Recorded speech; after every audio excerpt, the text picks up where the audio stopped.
À partir de ce jour, elle garda sa souffrance totalement silencieuse. Malgré tout, Araba ne laissa pas la haine grandir dans son cœur. Au lieu de cela, elle se concentra sur sa survie quotidienne et sur le moyen de subvenir à ses besoins. Elle savait une chose clairement. Si elle dépendait entièrement de Mamalu, sa vie ne changerait jamais. Alors, elle prit une décision discrète. Elle trouverait son propre chemin pour survivre, même si le monde s'était déjà retourné contre elle.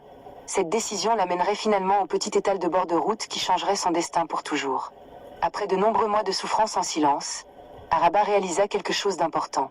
Si elle continuait à ne compter que sur Mamalu, sa vie resterait la même à jamais. Elle avait besoin d'un moyen de gagner son propre argent, même si c'était très peu.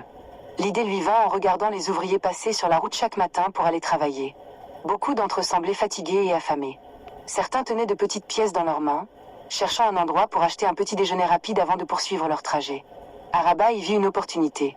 Avec les petites économies qu'elle avait secrètement gardées des cadeaux que son défunt père lui avait offerts autrefois, elle acheta une petite bouilloire, quelques tasses et du pain.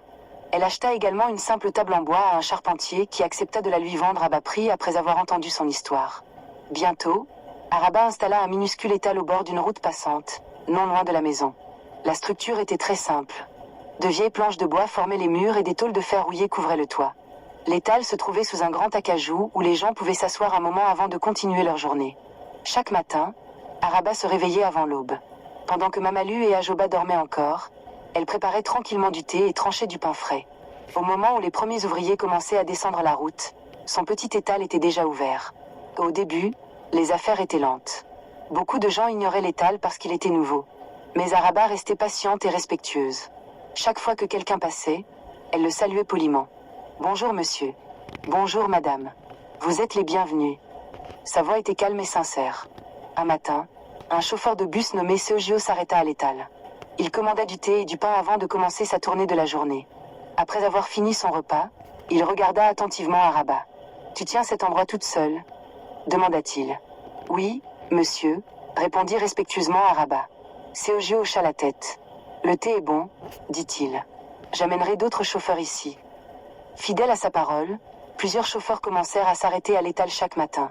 Bientôt, Araba eut un petit groupe de clients réguliers. Un instituteur nommé M. Mensa devint également l'un de ses clients fidèles. Il remarqua quelque chose d'inhabituel chez elle. Certains matins, elle servait les clients mais ne mangeait rien elle-même. Un jour, il demanda doucement. « Sautez-vous toujours le petit déjeuner ?»